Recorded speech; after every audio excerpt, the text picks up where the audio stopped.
ओम नमः शिवाय। आप सभी को नाग पंचमी की बहुत बहुत हार्दिक शुभकामनाएं। आइए श्रवण करते हैं नाग पंचमी त्योहार के दिन क्यों पीटी जाती है गुड़िया।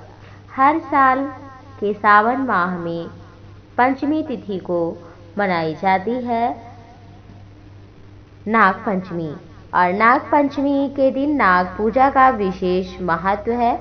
और इस दिन नागों की पूजा की जाती है। महादेव के गले में नाग रहता है। सावन का महीना भी उन्हीं का होता है और इस महीने में जलधारा बहुत होती है, बरसात होती है। तो इस दिन जो ये महीना होता है सावन का, इसीलिए भगवान शिव को विशेष रूप से प्रिय, क्योंकि वो जलधारा प्रिय बताए जाते हैं। लेकिन इस दिन एक अनूठी परंपरा का भी निर्वाह किया जाता है, गुड़िया पीटने की परंपरा।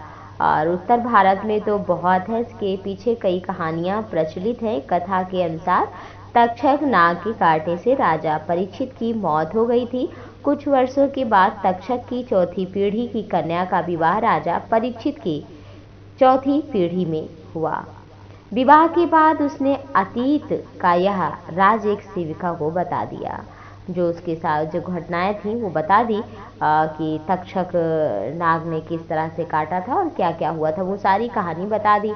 कन्या ने सेविका से कहा कि ये बात किसी और को ना बताए, लेकिन सेविका के मन में ये बात रह ना पाई। उसने ये बात दूसरी सेविका को बता दी और धीरे धीरे ये बात फैलते फैलते पूरे नगर में चली गई। ये बात जब तक्षक के राजा तक पहुंची तो उन्हें क्रोध आया। उन्होंने नगर की सभी स्त्रियों को चौराहे पर इकट्ठा होने का आदेश दिया। इसके बाद कोड़ों से पिटवाकर उन्हें मरवा दिया। राजा को इस बात का गुस्सा था कि औरतों के पेट में कोई बात ही नहीं पचती थी, और एक जुड़ी अतीत कहानी पूरे साम्राज्य में फैल गई। और इस तरह से फिर ये कहानी, ये कथा इस प्रकार है कि तब से गुड़िया पीटने की परंपरा मनाई जाने लगी। और गुड़िया पीटने की परंपरा एक इस प्रकार भी है कि जो भोलेनाथ के भक्त हैं वो उनसे बहुत ही प्रेम करते हैं। इस कथा के अनुसार भगवान शंकर के भक्त हर दिन शिव मंदिर में जाते थे। एक ऐसा भी भक्त था जो कभी नागा नहीं करता था, प्रतिदिन जाता था, चाहे परिस्थिति कोई भी हो। नाग देवता वहाँ रहते थे, उनका दर्शन करता था। भक्त हर दिन नाग देवता को दूध पिलाता था। धीरे धीरे दोनों में प्रेम हो गया। नाग देवता भक्त को इतना लगाव हो गया कि वो देखते ही देखते उसे अपनी मड़ी को छोड़ देता था और उससे लिपट जाता था पैरों में। एक दिन सावन के महीने में वो भक्त अपनी बहन के साथ उसी शिव मंदिर में आया। नाग हमेशा की तरह भक्त को देखते ही उनके पैरों से लिपट गया। ये दृश्य देखकर बहन भयभीत हो गई। उसे लगा कि नाग उसके भाई को काट रहा है, तो बहन ने भाई की जान को बचाने के लिए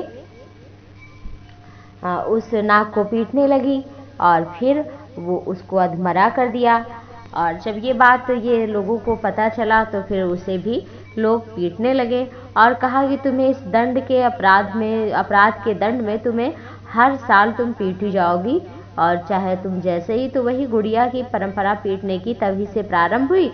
और कहते हैं कि इसीलिए गुड़िया पीटी जाती है और इससे नाग देवता की कृपा होती है और हमारी परंपरा का निर्वाह भी होता है।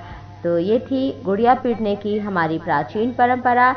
इस दिन भगवान शंकर की विशेष रूप से पूजा की जानी चाहिए और उन्हें दूध से अभिषेक अवश्य कराना चाहिए।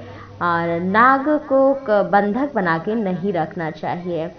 कभी भी जो सपेरे लेकर बैठते हैं उनके दांत को तोड़ देते हैं, तो उनको इस तरह से बंधक नहीं बनाना चाहिए। और हमारी प्राचीन परंपरा का निर्वाह भी होना चाहिए। और इसके लिए कहीं जंगल में दूध इत्यादि थोड़ा सा अपने बाग बगीचे के पास में रख सकते हैं। भगवान शिव का भी अभिषेक करें। इस दिन दान पुण्य का विशेष महत्व होता है। महामृत्युंजय मंत्र का जप जरूर करना चाहिए। ओम त्र्यंबकम यजामहे सुगंधिम पुष्टिवर्धनम उर्वारुकमिव बंधनान मृत्योर्मुक्षीयमामृतात्। ओम नमः शिवाय। नमः पार्वती पतये। हर हर महादेव।